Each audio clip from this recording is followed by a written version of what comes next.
so much for joining us here on Women Leading Tech. And we couldn't have a conversation around women leading tech in Australia without talking about AgTech or agri-tech. There's all different words that people are saying around this now. So tell us a little bit about what you're working on at the moment. The Yield, we actually set about solving the problem of uncertainty created by weather. So every grower knows that when you're growing, the single thing that you can't control is the weather.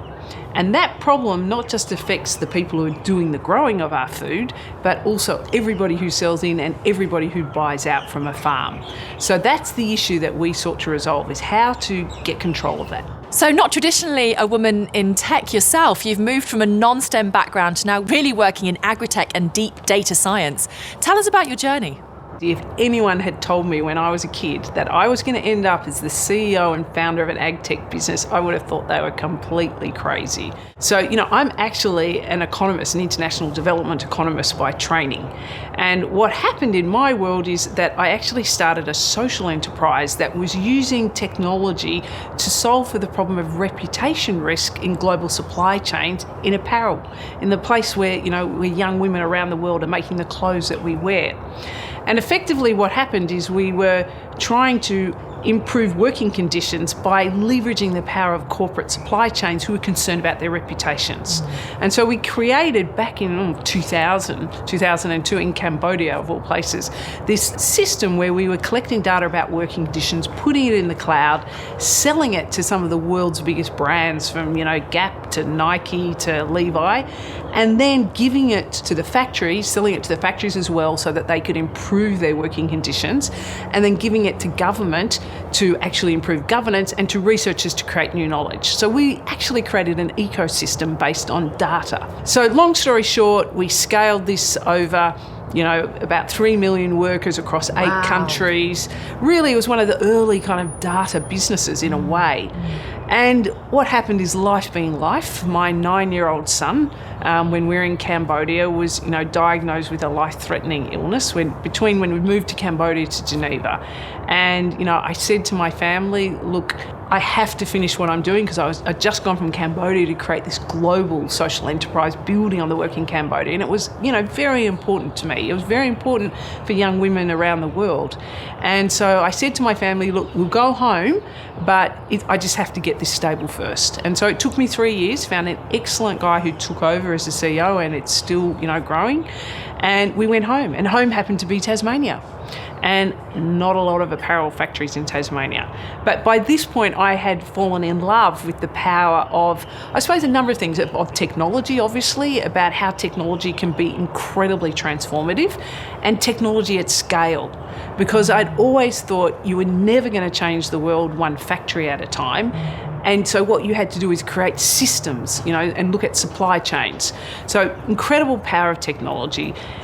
I also have a very strong commitment to women because obviously this was a supply chain where, young women are some of the most exploited people in many ways around the world, particularly in these entry-level, employment. And so, how could we do more for empowerment of women? And the other thing was the power of data and how you could actually take data, work in a public-private sort of way, in the sense that really what we were doing in Better Work was a public-private partnership in the digital economy. We were working out how we could leverage the power of large corporates to collect data that would help them do their job better and result in better outcomes for consumers and for workers, but at the same time giving that data for public good and to create new knowledge and to create better governance. And so it started a journey of fascination with, what does that look like in different sectors? So back in Tasmania, no apparel factories, basically having to reinvent myself from an international development specialist to suddenly back in, a relatively small state of Australia. And the Yield was kind of born as part of that journey. And really what we were trying to do is exactly the same thing in a way as Better Work is, if you think about it, what we were doing is helping large corporates and growers to use data to grow food more sustainably, which has its own business case. But also, could we take that data and use it for a social purpose? For example, we also founded at the same time as the Yield a cooperative research centre with a whole lot of universities around Australia to say, okay, how can we use this data to actually, create new knowledge? And then finally, we put into the constitution of the company, our purpose was to feed the world without wrecking the planet, and that we wanted to do public good with private effort. So part of that is we want to become data philanthropists, because as we scale our business, we're going to collect an amazing array of data around production, around water use, energy, chem use, how you actually grow sustainably. And that's actually, for us, environmental reporting is actually just a byproduct. So every country in the world, including our own, which is a very rich country, the cost of monitoring the environment is very high, and it's just a cost. For us, it's a byproduct. And so it's the way that we can bring a business to scale with an underlying, commercial driver, but at the same time create enormous social and benefit and environmental benefit, which is really great for our customers, it's great for consumers, and it's great for the planet. It's gobsmacking, isn't it? That we have to almost think sometimes of the benefits around the work that we do that sometimes just get thrown away or ignored. People describe data as like the new oil, but I actually think that's doing it a huge disservice. The expression data philanthropy, I've never heard before. So tell us a bit more about your passions around data and why you think it could save us all. Data is really a unique thing, because unlike things like oil or other things that we use to produce, data, you can use it again and again and again. You can combine it with other data, create models, create new data, and every time you use it and combine it and transform it, it creates more value. And so this is a very unique thing about the quality of data. It gives it enormous power. And so I think that we need to think very carefully about that power of data and how we can actually use it for social good and for benefit for the people who are creating the data, consuming the data, and for society more broadly.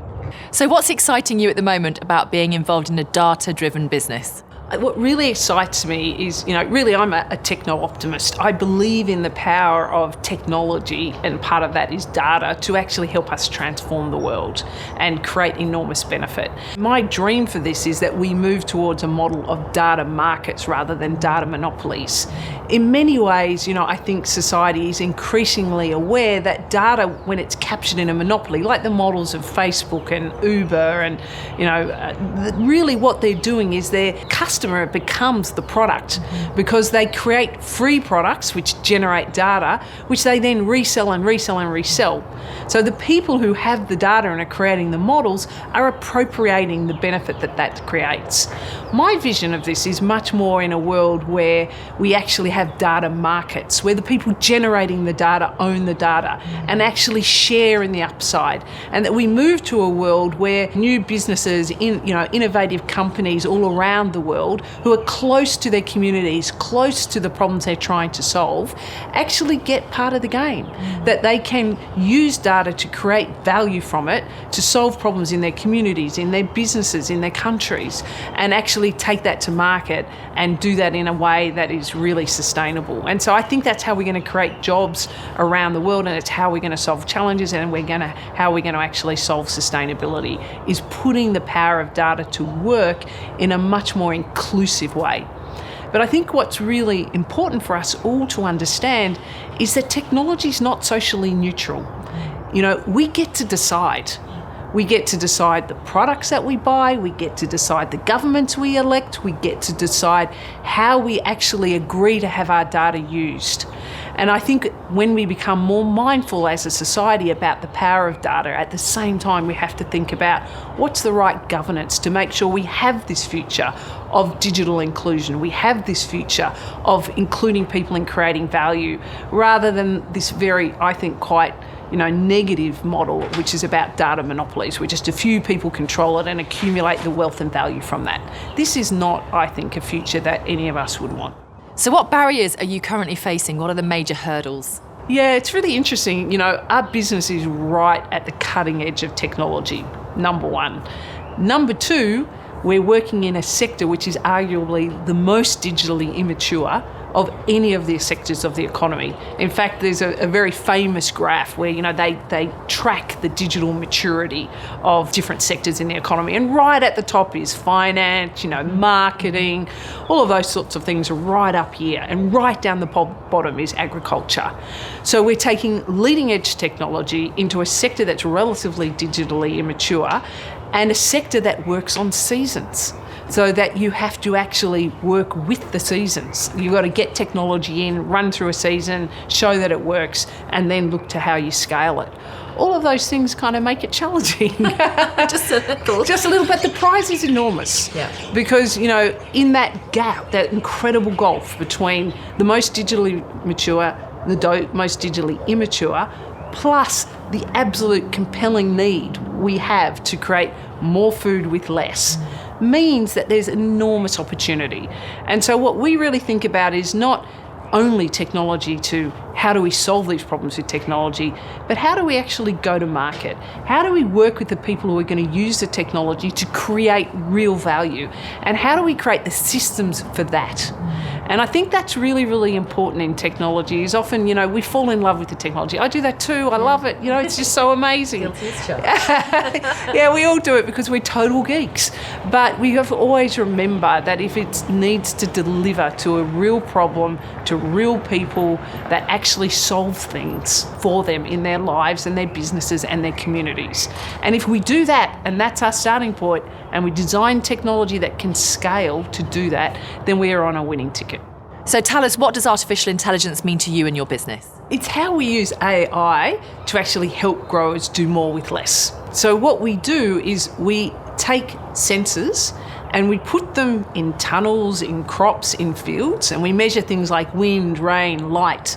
And these are the drivers of what helps us grow our crops. So what we do is we then take that data and use artificial intelligence to create this highly localized prediction.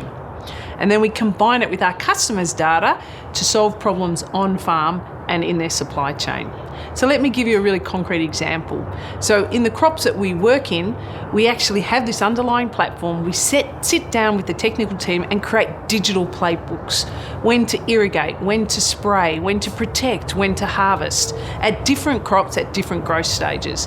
And then this digital playbook, which is like a collection of rules, can be rolled out across their different farms and growing sites so that they can get a really standardized approach to the way that they actually grow.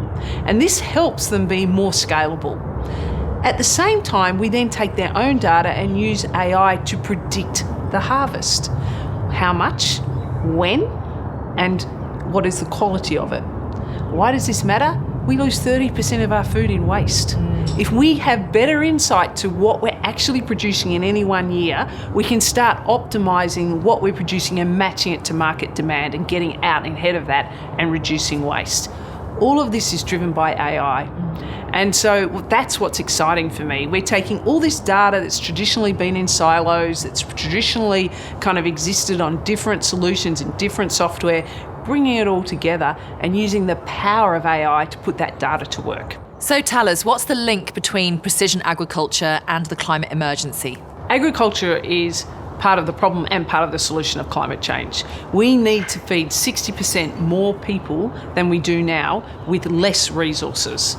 So using artificial intelligence, we can intensify sustainably our food production. So for example, food that is grown in those tunnels in semi-protected ways in pots and substrate use a fraction of the amount of water and nutrients and chemical that you do when you grow in broadacre. And so artificial intelligence actually helps you manage that more precisely to be able to get the sort of sustainable production systems we need. So as a woman not only in tech but a woman in agriculture, what have been the major barriers and hurdles you've come up against? Well, it's interesting because obviously tech is incredibly male dominated and so is agriculture. So I kind of got a double whammy. But, in agriculture, it is actually changing, particularly in the corporate sector. We see a lot more women coming into the sector, particularly through agricultural science. And that's really exciting to see. A lot of our customers have a lot of women who are working across their businesses, which is great. So, look, it is a challenge. And we all know the statistics that, women raise less, they have a harder time at it.